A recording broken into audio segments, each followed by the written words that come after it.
तो हेलो, मैं home science learner. मैंने आप लोगों को कार्बोहाइड्रेट में ये यहाँ तक बता दिया था। रासायनिक आधार पर मोनोसेकेराइड, डाइसेकेराइड और पॉलीसेकेराइड, ये तीनों मैंने आप लोग को बता दिया था। उसके बाद मैंने आपको ये ओलिगोसेकेराइड क्या होता है ये भी बता दिया था। तो आज हमारा कार्बोहाइड्रेट का सेकंड पार्ट है। तो इसमें देखते हैं इसकी विशेषताएं, किसकी, कार्बोहाइड्रेट की।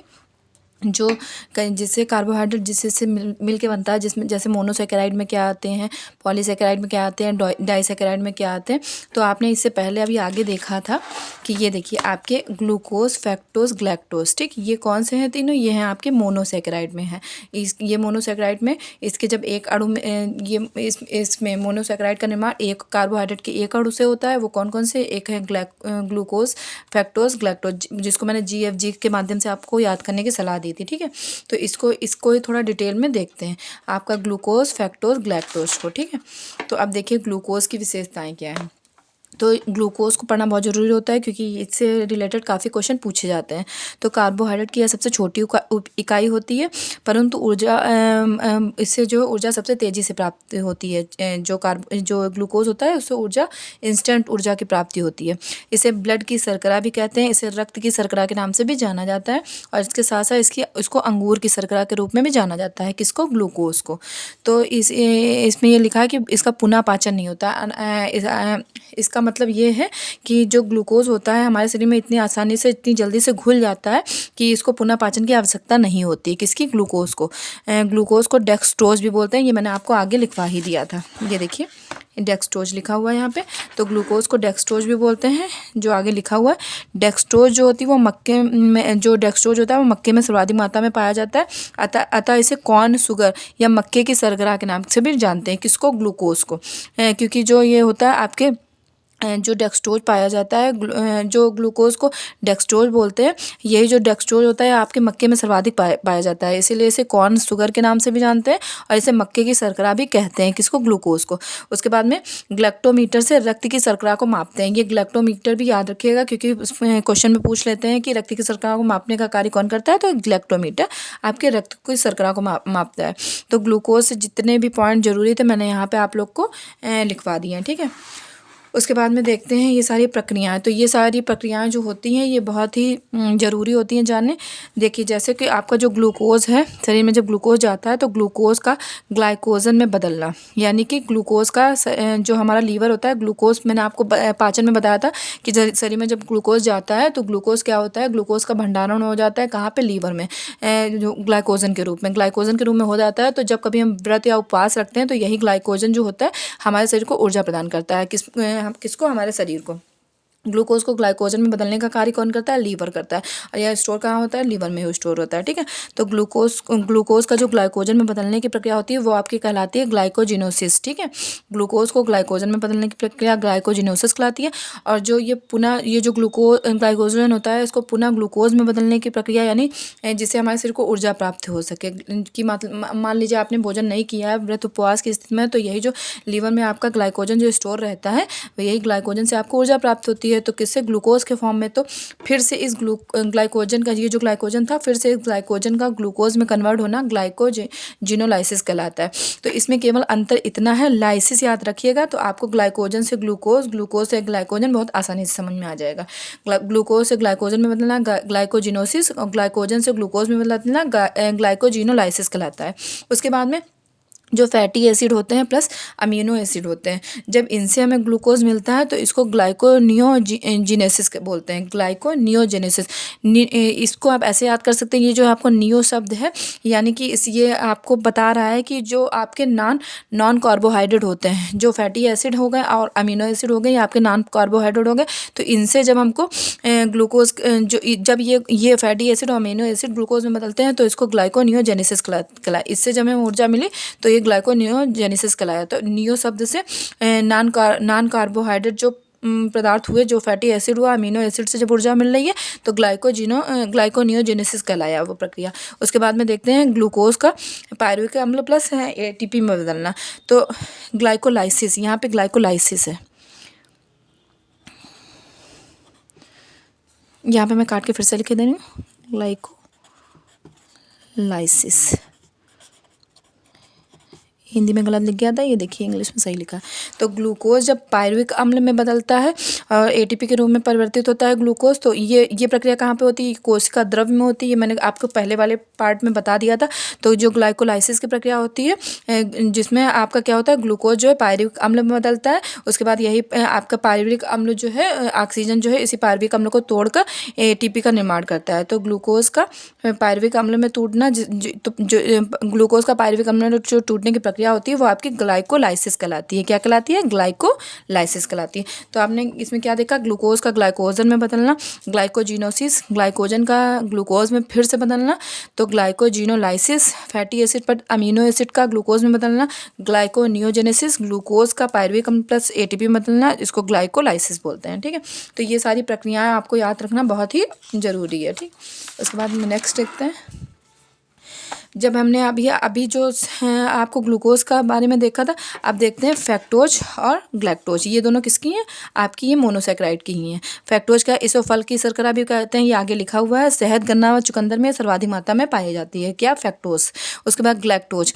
जो ग्लैक्टोज होता है, कभी कभी ये क्वेश्चन भी आ जाता है कि प्रकृति में स्वतंत्र अवस्था में क्या विद्यमान रहता है, तो ये ग्लैक्टोज विद्यमान रहता है। ये पॉइंट अलग से याद रखिएगा। यह प्रकृति में स्वतंत्र अवस्था में विद्यमान रहता है।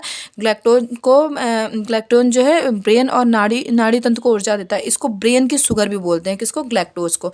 जो ये है, यह आपके ब्रेन को तंत्रिका तंत्र जो होता है उसको ऊर्जा देने का कार्य करता है, तो इसको ब्रेन की शुगर भी बोलते हैं, ग्लैक्टोज को।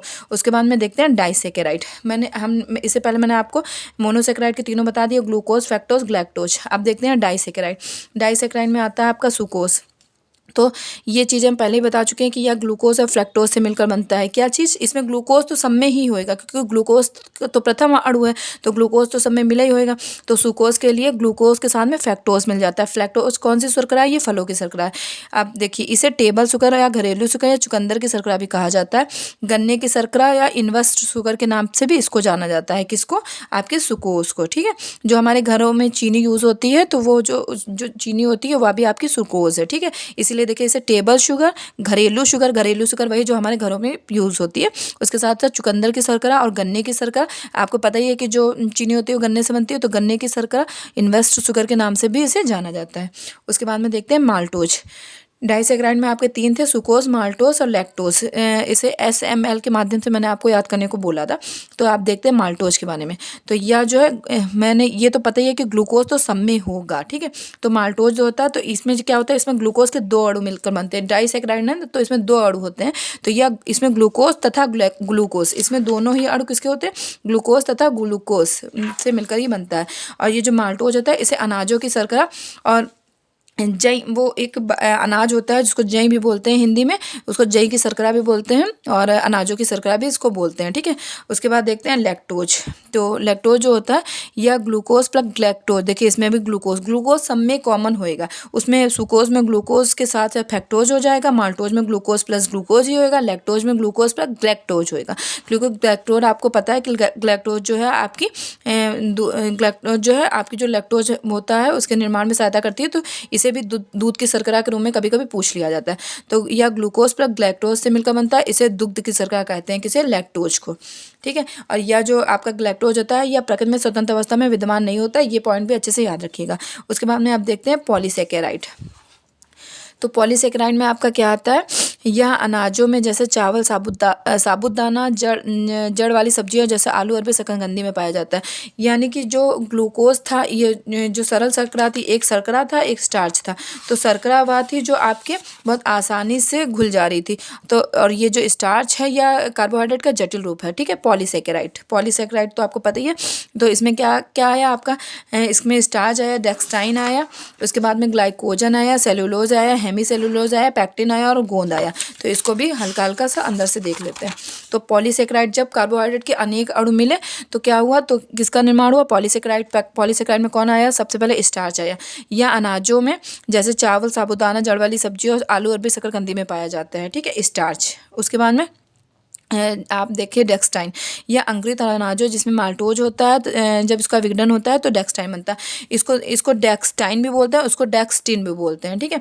तो जो अनाज होते हैं, जब अनाजों को पकाया जाता है, अनाजों को गर्म किया, जब अनाजों में, मैंने अभी इससे पहले ऊपर आपको बताया था कि माल्टोज को अनाजों की शर्करा भी बोलते हैं। इससे ऊपर वाले, ये देखिए ऊपर वाले पॉइंट में मैंने आपको बताया था कि जो आपका माल्टोज होता है वह उसे अनाजों की शर्करा भी बोलते हैं। तो इसी प्रकार जब इसी अनाज को गर्म करते हैं, उस पर जब विभिन्न प्रकार की क्रियाएं हो रही होती हैं, जब उसको गर्म किया जाता है और उसका जब विघटन होता है तो आपका ये डेक्सटाइन बनता है। अर्थात जिसमें माल्टोज है उसको गर्म जब किया जाएगा अनाजों को, तो उससे डेक्सटाइन की उत्पत्ति होगी, ठीक है। स्टार्च आपने देख लिया, डेक्सटाइन आपने देख लिया। उसके बाद में देखते हैं ग्लाइकोजन। यह मनुष्य में लीवर तथा मांसपेशियों में जमा रहता है और ज़रूरत पड़ने पर तुरंत ऊर्जा देने के लिए ग्लूकोज में टूटकर रक्त प्रवाह में आता है, खासकर व्यायाम और उपवास के समय में। ये ग्लाइकोजन तो मैंने आपको स्टार्टिंग में ही बता दिया। ग्लाइकोजन क्या, जो ग्लूकोज आपने लिया है, ठीक है, तो वही ग्लूकोज जो जिस ग्लूकोज से हमें ऊर्जा की प्राप्ति होती है, वही ग्लूकोज जो है लीवर के माध्यम से ग्लाइकोजन के फॉर्म में एकत्रित कर लिया जाता है, मतलब संग्रहित कर लिया जाता है।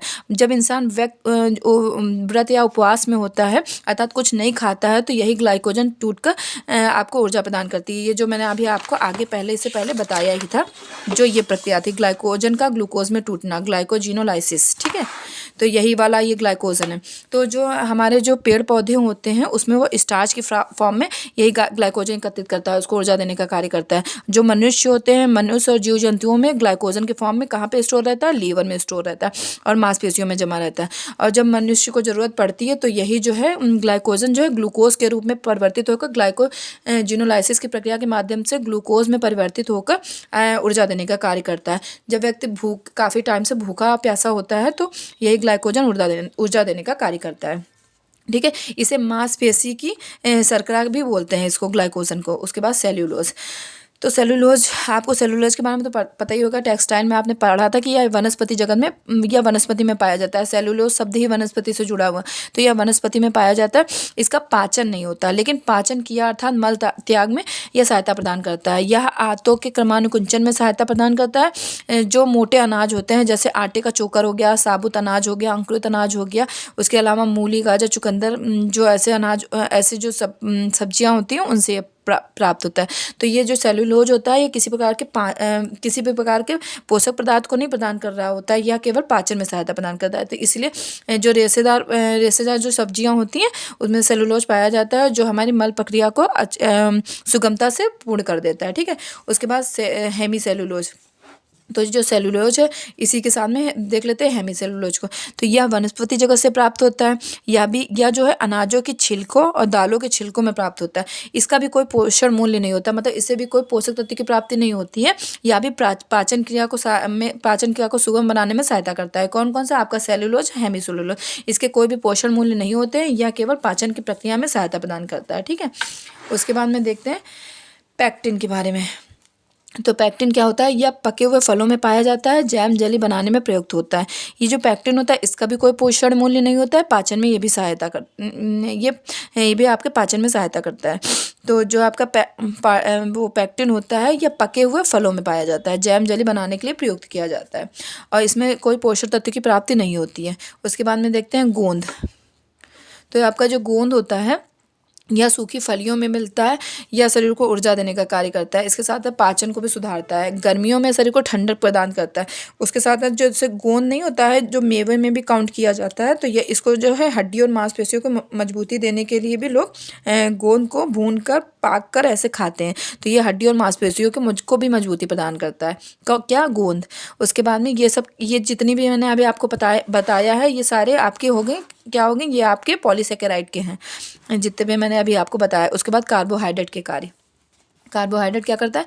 ऊर्जा की उत्पत्ति करता है, प्रोटीन की बचत में सहायता है। प्रोटीन की बचत कैसे करता है? क्योंकि हमें सबसे पहले जो ऊर्जा की प्राप्ति होती है वो कार्बोहाइड्रेट के माध्यम से होती है, सर्वाधिक तेजी से भी होती है। तो इसके साथ तो इससे क्या होता है? इससे शरीर में प्रोटीन की बचत हो जाती है, क्योंकि प्रोटीन का कार्य तो शरीर का वृद्धि विकास करना होता है। क्योंकि अगर मान लीजिए कि ऊर्जा देने का कार्य कार्बोहाइड्रेट से नहीं हो पा रहा है, शरीर में इतना कार्बोहाइड्रेट नहीं जा रहा है कि ऊर्जा की प्राप्त हो जाए, तो ये प्रोटीन से ऊर्जा मिलेगी, जिसकी वजह से क्या होने लगता है? कीटोन बॉडी बनने लगती है, जो शरीर के लिए बहुत घातक सिद्ध होती है, ठीक है। उसके बाद में तंत्रिका यानी नर्वस सिस्टम जो भी होता है उसको सही से कार्य करने के लिए भी कार्बोहाइड्रेट बहुत सहायता करता है, क्योंकि जब ग्लूकोज जो हमारे मस्तिष्क में जो एनर्जी है, ऊर्जा, मस्तिष्क हमारा सब कुछ तो मस्तिष्क से ही जुड़ा हुआ है, तो ग्लूकोज जो एनर्जी होता है, जो ऊर्जा होता है, जब उसको ब्रेन तक सारे सिग्नल पहुंचेंगे तभी तो हमारे शरीर के सारे कार्य संचालित होंगे। क्योंकि मैंने आपको बताया था कि सारी जो शरीर की नसें होती हैं वो तंत्रिका तंत्र से जुड़ी होती हैं, कि हमें कब क्या करना है ये हमारा मस्तिष्क ही हमें बताता है। तो मस्तिष्क को बताने के लिए उसको ऊर्जा मिलेगी तभी तो वो बताने का कार्य करेगा। तो तंत्रिका तंत्र का सही से कार्य करने के लिए भी सहायता करता है। उसके साथ कैल्शियम के अवशोषण में सहायता करता है। विटामिन बी कॉम्प्लेक्स, जितने भी विटामिन बी के कॉम्प्लेक्स होते हैं, B1 B2 B3, इन सब के संश्लेषण में सहायता करता है। अनावश्यक अमीनो अम्ल के संश्लेषण में सहायता करता है। पाचन तंत्र को स्वस्थ बनाने में सहायता करता है। लीवर को स्वस्थ बनाने में सहायता करता है। शरीर के ताप को नियंत्रित करता है। ठीक है, तो मैंने आप लोग को क्या क्या बताया, मैंने आप लोग को बता दिया ग्लूकोज, इसमें ग्लूकोज, लैक्टोज, फैक्टोज के बारे में। उसके बाद डाइसेक्राइड में सुक्रोज, माल्टोज, लैक्टोज के बारे में। पॉलीसेक्राइड में starch, dextrin, glycogen, cellulose, hemicellulose, pectin और गोंद के बारे में। उसके साथ मैंने आप लोग को बता दिया कार्बोहाइड्रेट कार्य के बारे में। तो यहाँ पे आपको कार्बोहाइड्रेट का टॉपिक पूरा हुआ।